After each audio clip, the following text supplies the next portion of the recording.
Welcome back. It is the Jeff Santos Show. And, of course, you can always email us, jeff@revolutionboston.com. And, of course, check us out on Facebook and Twitter at the Jeff Santos Show. We're going to be talking with Mark Taylor-Canfield, journalist and blogger at the Huffington Post, Daily Coast, and Pacifica Radio. He's also contributed to many of the other programs. He writes on Occupy Wall Street and its economic and political decisions that the organization takes, and, of course, discussions like freedom of the press and the U.S. elections and others. And it's always great having Mark Taylor-Canfield on the show. Mark, are you there? Hi, Jeff. Good to talk with you again. Good to talk with you, Mark. Hope all is well in your world.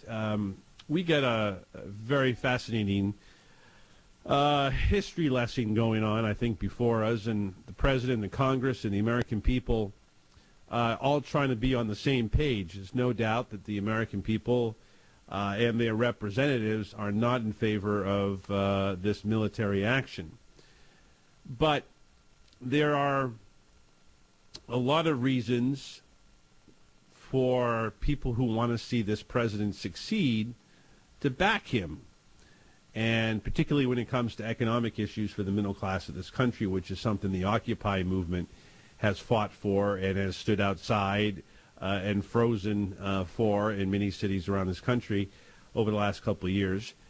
But there is a pretty hard-line view here that no war under any circumstances. Is that what you're hearing from Occupy today? Well, it's interesting you bring up the Occupy Wall Street movement because there is a website called interoccupy.net. That's I-N-T-E-R, occupy.net, one word. And that has been keeping track. On that website, they've been keeping track of protests all over the world. And as of today, they're saying that there have been 382 rallies for peace in Syria happening. Well, they began on August 29th, and they're some scheduled until the 21st at this point. And these have happened all over the world: Tokyo, Japan, Kuala Lumpur, Hollywood, California, Seattle, Washington, you name it. So there is obviously a big movement around the world, not just in the United States, to oppose this kind of intervention. And believe me, I report for Pacifica Free Speech Radio News on the Pacifica Network, and this story has kept a lot of reporters busy over the last few weeks, trying to figure out what's going on, what the president may choose to do. And now, today, one of the latest reports, which Amy Goodman covered on Democracy Now! Earlier today, is that the Syrians may agree to a proposal by Russia to put the Syrian government's chemical weapons under international control, which has led to speculation that this could be one way to avoid a direct military intervention by the United States. So it remains to be seen how the latest news will play out and what President Obama may propose to do in his upcoming address. But the national opinion polls have been pretty consistent in showing that the majority of Americans, and it seems like, most of the world is opposed to that kind of military intervention. So it's not a popular idea, despite the efforts by some members of Congress and some of the folks at the State Department have been pushing for that kind of direct intervention. But at this point, if there's 382 protests around the world, I would say that it's a very heated issue, and that the majority of the response has been to oppose direct military intervention by the United States, both in the Occupy movement and in even some conservative groups around the country and folks in different parts of the world. They're all sort of saying with one unified voice, no war with Syria. People want the tragedy to end, and of course human rights groups are very outspoken in trying to end the violence there against people in Syria because the death tolls are just outrageous. But the only thing I can think of is the best result would be that peace somehow can be maintained in Syria without a direct military intervention. And that would be the best of both worlds, because I think that's what everybody wants. No doubt. I think we all want less violence, and we want to have it somehow be made aware. And this is my concern. I mean, I have the same wishes, I think, that Occupy wants, but here is my dilemma. If the president is weakened by a vote by Congress, which I guess is now going to be held off for a few days, according to the latest news we're getting from D.C., that if indeed the vote is taken and he is rejected, the president loses a lot of credibility. His power amongst the world and others is sort of reduced. And what that means for the Occupy movement and for those who believe in government, and sometimes not everybody at Occupy believes in government, but for those who do, as a way of helping the middle class and the working class and the poor of this country by elevating those issues. But I want to see a president have a chance, House control, so he can get some of the actions that he needs to rebuild this country. Otherwise, we're screwed for the next 3 years in terms of what we can do in federal legislative action to begin with, because there's been roadblocks, as you know, from as soon as the Democrats lost to Congress in 2010. Your thoughts on this, and if this at all impacts some of the Occupy movement, because, you know, sometimes, you know, they may not understand the process of legislation and how it takes, you know, really in this day and age, one party to control all three branches of government to do the right thing. And even then it's a challenge because you get a lot of Democrats who sell out.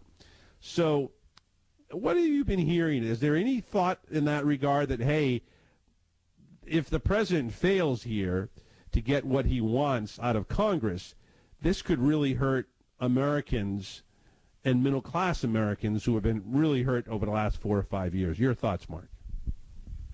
Well, first of all, I certainly don't speak for the Occupy Wall Street movement. I'm just a journalist who's been covering it since 2011. But I do think that this has been an issue people have been talking about at Occupy Wall Street events since at least the middle of last year. And I can tell you that there were some veterans who joined some of the Occupy Wall Street events who were telling people at the time that they felt that there was a move even a year ago towards some kind of military action in Syria. Now, I don't know where that information came from, so I can't verify it, and I can't tell you whether it was just a rumor, you know, amongst the military itself. But people have been thinking about this for a long time. The issue in Syria, of course, is important not only to the Occupy movement, but to groups all over the country and all over the world who aren't necessarily associated with the Occupy movement. So it's more of a populist sort of movement against it. And you have to admit that I think a lot of folks are really tired of the military interventions that we've seen over the last 50 years with Vietnam, Sure. and Panama, and Grenada, Iraq, Afghanistan. And so some of the folks saying, hey, you know, we don't really want to send any more troops across, you know, the sea to another conflict. It's already caused a lot of grief and tragedy. So I would say that right now there's great opposition to it. The political dialogue is a little bit confused and convoluted because people aren't really sure what the next step is going to be. But it looks like there's a lot of hope that some kind of deal can be struck to avoid a direct military confrontation. And that would be not necessarily a bad thing for a Nobel Peace winning president to be able to somehow resolve this issue and stop the violence without direct military intervention would probably be the best for all worlds. As far as those issues you're talking about, the issues of protecting the middle class and stopping the home foreclosures and the fraud and abuse on Wall Street, that is an ongoing issue. If the president does go ahead and make a decision to use the military, that could actually alienate some of his own support within the country. So he may win some political battles, but may lose more popularity. I'm curious of what your response would be to that, actually. Well, here is my thought is that, you know, I would rather not us do this, but I think he got himself into a box, the president, by this red line comment, and therefore has put himself in a situation where he has to now do something. Now, if he can avoid it, as we have been hearing today, then I think that's great. You know, no bloodshed. I want to see peace in the Middle East. And I think the Arab Spring, which, again, the speech in Egypt that led to the Nobel Peace Prize and so forth, I just feel that if he is brought down by a vote, and we all know how Washington works, the Republicans will seize on the opportunity that he lost the vote and he maybe was forced to go ahead and drop bombs anyways. That goes wrong, and we are in a downward spiral of, yes, war, and B, the president is weakened, so he can't do anything to enact legislation that helps people in the middle class. I just feel in a lot of ways that if we don't keep him in a situation where he can win back the House, then the legislative process gets muddled until 2016, and nothing gets done for the people in this country. That's where I guess I'm really concerned about. And if we can avoid war and focus on these issues, that to me is the most important thing. I mean, we should be talking every day about rebuilding this country, about every day on more and more access to health care, as opposed to dealing with Republicans stopping, 40 times trying to deal with the repealing of Obamacare.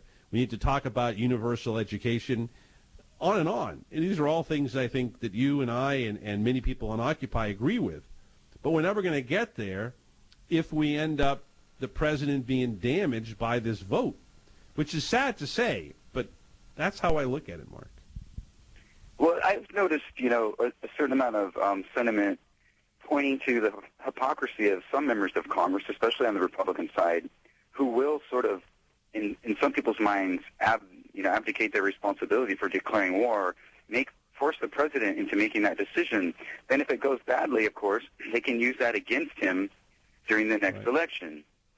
So people definitely see through, some of the politics that are going on in Washington, D.C. They understand the power politics that are happening and the electoral politics that are going to be taking place in the next few years.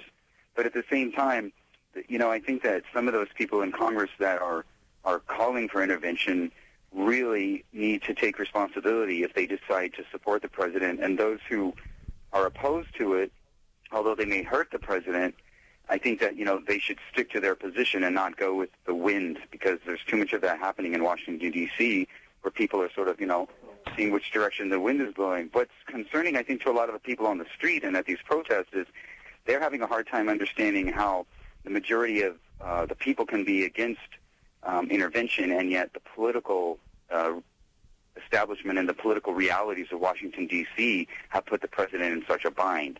It's very complicated power politics, so the average voter is a little bit confused at this point, I think, of why they're making these decisions. If it was left up to a nationwide referendum, I think the answer would be no.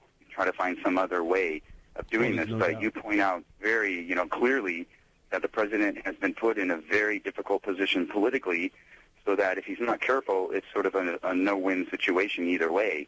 And that's too bad, because a lot of the issues that should be directly focused on in this country during electoral politic campaigns are being ignored, and they're being left behind. Now, they've already been left out of the political picture because of, these things you just talked about with the Republicans going after Obamacare and things.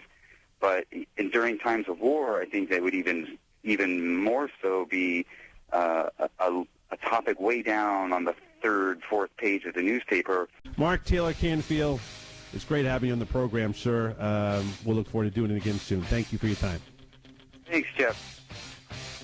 All the best. We'll be back after this time out.